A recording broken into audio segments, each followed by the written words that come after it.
नमस्कार मित्रांनो, तुमचं सगळ्यांचं खूप खूप स्वागत आहे माझ्या चॅनलवरती. माझं नाव आहे गौरांग सावंत आणि आज मी आलेलो आहे कर्जतला मी अन्नपूर्णा फार्म्स येथे आलेलो आहे. तर मी या व्लॉगमध्ये तुम्हाला पूर्ण या फार्म्सची माहिती देईन. तसंच या फार्मचे जे मालिक आहेत मिस्टर कळमकर, त्यांच्याशी पण आपण थोडंसं एक कम्युनिकेशन करणार आहोत. तर मी तुम्हाला बाहेरून एंट्री मारून दाखवतो की कुठे कुठे काय काय लोकेटेड आहे आणि आपण या व्लॉगमध्ये हा फार्म एन्जॉय करूया. तरी मेन एंट्रन्स आहे अन्नपूर्णा फार्मची. इकडनं आपण आतमध्ये एंट्री करणार आहे आणि आतमध्ये आपण फार्म बघणार आहोत आता. तर मी आता जस्ट या रोडवरून आत एंट्री घेतलेली आहे. तुम्ही माझ्या राईट आणि लेफ्टला जर बघितलं तर कम्प्लिटली फॉरेस्ट एरिया आहे आणि या फॉरेस्ट एरियाच्या आतमध्ये इकडनं स्ट्रेट आत गेलो तर आपल्याला फार्म हाऊस लागणार आहे. इकडे माझ्या तुम्ही लेफ्ट हँड साईडला बघाल तर एंट्रीलाच इकडे अपकमिंग फ्युचर डेव्हलपमेंटसाठी इंडोर टर्फ डेव्हलप होतं आहे. तिकडे क्रिकेट, फुटबॉल आपण बरेच गेम्स खेळू शकतो. हा बऱ्यापैकी मोठा एरिया आहे जो डेव्हलपमेंटमध्ये आहे आणि बाय एप्रिल और बाय मार्च एंड हे रेडी होऊन जाईल. सो एप्रिलपर्यंत हे चालू होऊन जाईल इंडोर गेम्स खेळण्यासाठी. प्रॉपर डेव्हलपमेंट होतं आहे विथ रिस्पेक्ट टू मॉडर्नायझेशन म्हणा किंवा जे जगासोबत चालायचं आपल्याला. त्याचबरोबर इकडे जर तुम्ही हा लेफ्ट हँड साईडला बंगला बघाल, एक हॉल टाईप ह्या ओपन. इकडे इंडोर गेम्स होतात, indoor table tennis, carrom verum खेळण्यासाठी पण स्पेस आहे. प्रॉपर स्पेस ओपन अवेलेबल आहे. खूप मोठी स्पेस आहे ही पण. तसंच एंट्री केल्यावरती समोरच तुम्हाला एक मोठी पार्किंग स्पेससुद्धा दिसते. तिकडे तुम्ही इझिली 8 ते 10 गाड्या तर आरामात मिनिमम पार्क होऊ शकतात. आम्ही जो बुक केला आहे तो एकदम एंट्रीलाच इकडे स्टोन कॉटेजेस आहेत 2. त्यापैकी आमचा हा जो आहे तो राईटवाला आहे जो आम्ही बुक केला आहे. प्रत्येक स्टोन कॉटेजच्या बाहेर एक पाळणा भेटेल आपल्याला. आणि त्याचबरोबर या जागेचे एक वैशिष्ट्य तुम्हाला मी सांगतो थोड्या वेळाने. आणि प्रत्येक कॉटेजेसच्या बाहेर तुम्ही थोडंसं एक छोटं गार्डन किंवा लॉन म्हणू शकता, ते एक अवेलेबल आहे. इव्हनिंगला तुम्ही इकडे येऊन टाईम स्पेंड करू शकता रूमच्या बाहेर. रात्रीचा पण इकडे लाईटनिंग्समुळे हा परिसर एकदम मस्त वाटतो. आपण थोडा आता पुढे जाऊया. ही जी मी पार्किंग स्पेस तुम्हाला जी म्हणतो आहे ते अवेलेबल आहे. तसंच इकडे इलेक्ट्रिकल व्हेकलसाठी एक चार्जिंग पॉईंटसुद्धा अवेलेबल आहे. हा पूर्ण 27 एकर्सचा परिसर आहे अन्नपूर्णा फार्म्सचा. खूप वाईडली स्प्रेडेड आहे. आपल्याला कळमकर काका हे थोडी माहिती देतीलच नंतर व्हिडिओच्या एंडला. सो तुम्ही हा व्हिडिओ एंडपर्यंत बघा. इकडे त्यांची ऑफिसची एंट्रीज आहे. तसंच याच एरियामध्ये डायनिंग एरियासुद्धा आहे आणि तिकडेच किचनसुद्धा आहे. जेवण पण एकदम अप्रतिम आणि डिलिशियस असतं. आम्ही काल दुपारी आगरी चिकनचा आस्वाद घेतला तर संध्याकाळी नॉर्मल चिकन होतं. तिकडे तुम्ही बघू शकता डायनिंग एरिया आणि राईट हँड साईडला किचन आहे. हा एक ओपन गार्डन आहे अगेन डायनिंग एरियाच्या समोर. तसंच पुढे गेल्यावरती त्या लेफ्ट हँड साईडला एक छोटं स्विमिंग पूलसुद्धा तुम्ही पाहू शकता. So it's a perfect get away for everyone. तुम्ही यंगस्टर्स असाल, वयस्कर असाल, तुमच्यासाठी एक सुंदर प्लेस आहे. कर्जतला लोकेटेड. कर्जतपासून हार्डली 10 to 12 किलोमीटर्स लांब आहे. वन सेकंड इकडे डायनिंग एरिया आहे वेगळाच. बघू शकतो आतमध्ये.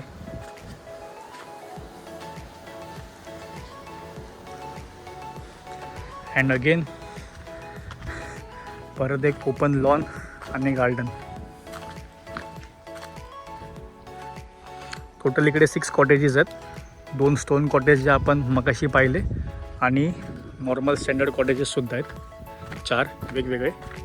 तर मी तुम्हाला एक ह्या जागेचे वैशिष्ट्य सांगतो. इकडे बरेच प्रकाराचे पक्षी वगैरे येतात आणि तुम्ही इकडे पाहूसुद्धा शकतात की इकडे जे ओनर आहेत फार्मचे त्यांनी जे जे पक्षी इकडे दिसलेले आहेत त्या सगळ्यांचे इकडे फोटोज काढून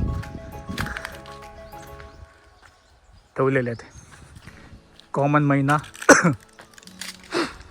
आणि इतर बरेच पक्षी आहेत जिकडे दिसतात. पलीकडे तिकडे एक नदी जाते.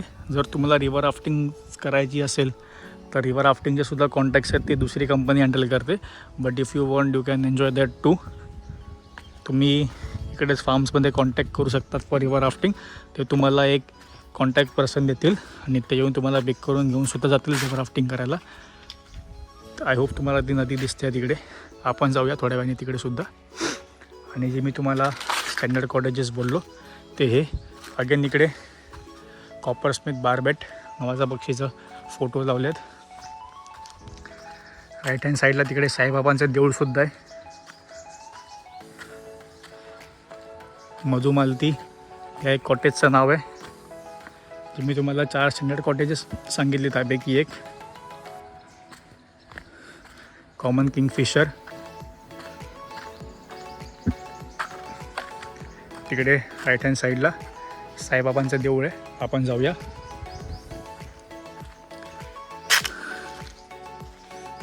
सेकंड कॉटेज जाई आणि जुई, सेकंड थर्ड. आणि तिकडे अगेन मोगरा कॉटेज. अगेन तुम्ही पाहू शकता. परत सगळ्या कॉटेजेसच्या बाहेर तुम्हाला प्रॉपर गार्डन एरिया आहे. एक स्विंगसुद्धा आहे, झोपाळा. फॅमिलीसाठी 2 लोक आरामात बसू शकतात त्याच्यामध्ये. आणि बरीच झाडं आहेत वेगवेगळ्या प्रकाराची आणि खूप शांतता आहे. तुम्ही जर इकडे याल, तुम्हाला चांगला टाईम स्पेंड करायचा असेल शांततेमध्ये, तर it's one of the best place to go and visit.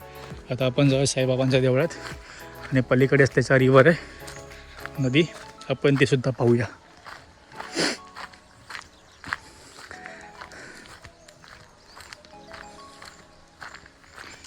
तर माझा एक्सपिरियन्स तर एकदम भारी होता. मी तुम्हाला सगळ्यांना रिकमेंड करेल की तुम्ही इकडे या. त्याचबरोबर एक सांगायचं झालं तर इकडे वीकडेजमध्ये डिस्काउंट भेटतात. And if you are senior citizen तर तुम्हाला लॉटरीज आहे, तुम्हाला डिस्काउंटमध्ये पण अजून डिस्काउंट मिळू शकतो. मी तुम्हाला ओनर्सचे कॉन्टॅक्ट डिटेल्ससुद्धा स्क्रीनवर डिस्प्ले केलेलेच आहेत, तुम्ही पाहू शकता. तुम्ही कधी त्यांना कॉन्टॅक्ट करू शकता. आहे साईबाबांचा छोटासा टेम्पल. आणि इकडे पाठीमागे जे म्हणाल तुम्ही रिव्हर राफ्टिंगसाठी जी रिव्हर आहे ती. या नदीमध्ये 12ही महिने पाणी प्रॉपर भरलेलं असतं. नदीच्या आत जाण्याला परवानगी नाही आहे. पाहू शकतो आपण. पावसाळ्यात तर हा सगळा दृश्य एकदम भारीच वाटत असेल. तर आता आपण जाऊया कमल. तर मित्रांनो, मी हे सांगेन की जर तुम्ही कर्जत साईडला कोणतं लोकेशन सर्च करताय इकडे येण्यासाठी, तर तुमच्यासाठी अन्नपूर्णा फार्म्स हे one of the best location असेल. So please do come here, visit here with your family, friends, कोणासोबतही तुम्ही विजिट करू शकता. अत्यंत शांत प्लेस आहे, अजिबात गजावाजा नाही. तुम्हाला शांतता आवडत असेल तुमच्यासाठी बेस्ट प्लेस आहे. Near to the river, in the forest, best place. आता आपण जाऊया कळमकर काकांना भेटायला. हॅलो, नमस्कार. मी विवेक रामचंद्र कळमकर, अन्नपूर्णा फार्म कर्जत. हे माझ्या मालकीचं आहे आणि माझी इथे साधारण 27 एकर जमीन आहे. ज्या जमिनीत मी आंब्याची, नारळाची, आवळा, सीताफळ अशी सर्व झाडं लावलेली आहेत. तसेच आमच्याकडे 50 आयुर्वेदिक झाडं दिसतील.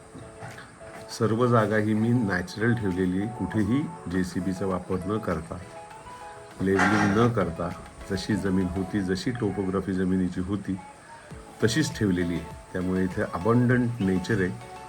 आमच्या बाजूला एक नदी वाहते जी 12 महिने वाहते, कारण टाटा हायड्रो इलेक्ट्रिकनी त्यात पाणी सोडलेलं असतं. तिथे रिव्हर राफ्टिंग पण चालतं, जे आम्ही लोकांसाठी अरेंज करून देऊ शकतो. ते रिव्हर राफ्टिंग दुसरी कंपनी चालवते, पण त्यांचा आमच्याशी कॉन्टॅक्ट असल्यामुळे तुम्हाला जर रिव्हर राफ्टिंगमध्ये इंटरेस्ट असेल तर आम्ही त्यांचं कॉन्टॅक्ट डिटेल्स तुम्हाला देऊ शकतो. आमच्या इथे घरगुती जेवण मिळतं. आमच्या घरी स्वयंपाक करणारीच स्वयंपाकीण इथे येऊन स्वयंपाक करते. मी स्वतः ॲग्रिकल्चर ग्रॅज्युएट असल्यामुळे मला स्वतःला शेतीत खूप सारा काही इंटरेस्ट आहे आणि मला खूप सारं समाधान मिळतं. हे मी 2009 साली चालू केलं. त्याच्या आधी माझी पोल्ट्री होती, पण पोल्ट्रीचा जो व्यवसाय होता तो थोडा अनिश्चित असल्यामुळे मी तो बंद करून हे कृषी पर्यटन केंद्र सुरू केलेलं आहे. जवळजवळ 16 वर्ष ते उत्तमरित्या चालू आहे. तुम्ही सगळ्यांनी इकडे येण्याची मी अपेक्षा करतो.